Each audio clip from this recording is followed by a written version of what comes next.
This conversation about Kawhi Leonard, it's 100% needed. And it's needed because I think that he's the most difficult player to rank.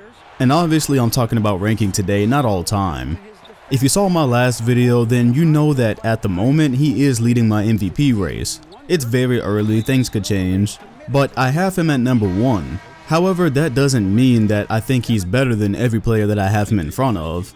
And that's where the conversation comes, because I see a real lack of consensus about where to put him. So for instance, there was this picture floating around Instagram and Twitter, and it's about ranking the 4 players, ranking Steph Curry, Kevin Durant, Anthony Davis, and Kawhi Leonard. Well, first of all, let's talk about the players that weren't even in that picture. I don't think Kawhi Leonard is better than LeBron James. And I don't think a lot of people think that anyways. Every now and then you get somebody who's saying it and you can't even tell if they're joking or not, but I wouldn't put him there. But one of the conversations that actually is real is whether he's better than Kevin Durant or not. And it's always so difficult to have a conversation that involves Kevin Durant these days because you just know that bias and hate, you know those are involved. Most of the fans in the NBA don't like him right now. We're on the, 3rd year of the overused snake jokes? He's not getting a break. However, my position has never changed on that back into the days of when he was on the Thunder and people were having that conversation.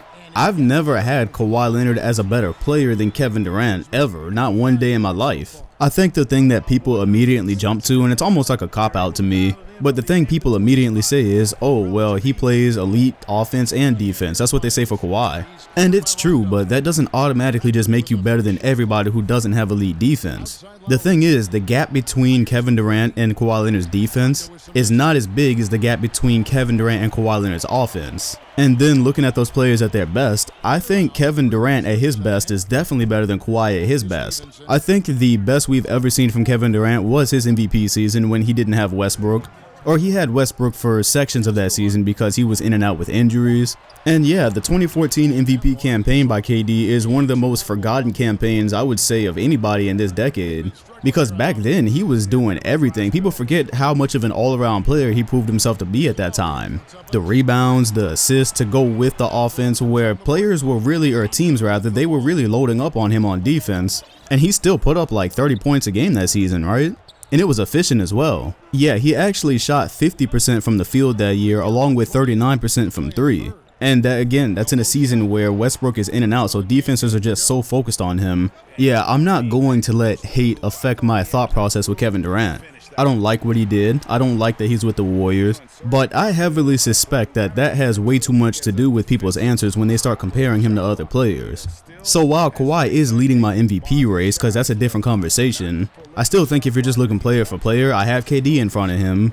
And then one interesting one that I think is even closer is Steph Curry versus Kawhi. And so the thing with Steph is, as hard as it is to imagine, I still don't feel like he's ever gotten the credit he really deserves. And I'm not talking about playoffs and finals performances, but I'm talking about what he actually does to an offense. You know, you have the casual NBA fan that just watches highlights and says all he can do is shoot threes, and by now those opinions are completely irrelevant. If you still think that, you just don't watch him enough, it's that simple. Then you have the people that actually do watch him, and you can see that he's one of the best finishers in the league. And then there's that concept of playmaking, which a lot of people think that just means passing. First of all, Curry's an amazing passer, but the thing that people don't talk about enough with him is just the fact that the man is a system. The reason that if I was starting a team that I would take Steph before I take Kawhi is because I know if I have Steph on the floor, no matter who you have around him, now you have to guard the entire team differently. Case in point, the day that he stepped up a couple of feet past the half-court line against OKC and fired that game winner. There is not a player in history that you would have actually had to have feared that shot from. And so that's what he does when he brings out defenses that far and he crosses half court and you have to pick him up already. That's breaking traditional basketball rules. You're supposed to guard the three-point line, yeah, but you don't want to come out that far so the guy can blow past you and then the defense has to rotate and pick up and now somebody's open. Well, yeah, that's what Steph does to a team. And on top of everything else that he can do, he's revolutionized the three-point shot to become one of the more efficient players we've ever seen. And so again, immediately people look at Steph versus Kawhi and they just go, oh, Steph doesn't play any defense. Well, yeah, he's not a good on-ball defender, But again, that's another case where a player with Steph Curry's gravity, to have that much control over the defense and to be able to do other things as well. I love Kawhi, but I'm taking Curry first. The reason the Warriors have been so successful since they brought in Steve Kerr is because he moved it from isolation basketball to more of a motion offense into something more based around Steph Curry. Yeah, way too many people just write Steph Curry off because he doesn't play great defense and they just ignore everything else he does to a team. So then comes the case of an Anthony Davis.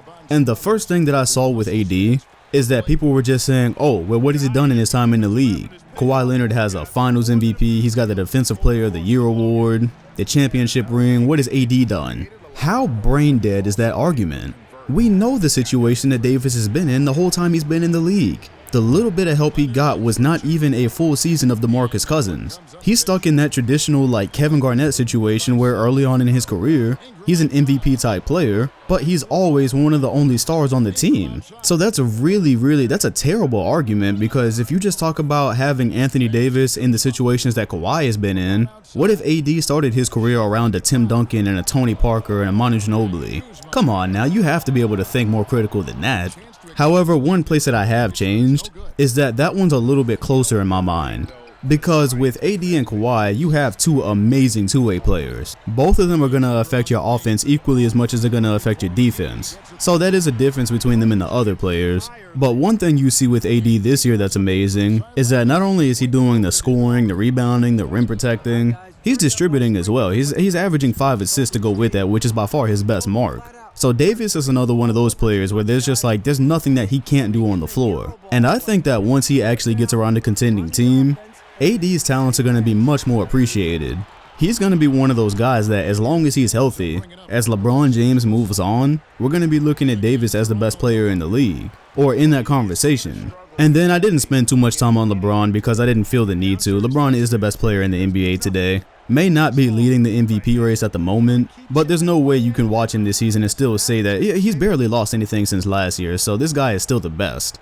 But okay, if we do go ahead and say that those 4 players are better than Kawhi Leonard, in that case he would still be top 5. So I don't understand why people act like he's being slighted if you say those guys are better than him. If anything, that's just more of a reflection of how damn good this league is today, or how much talent it has.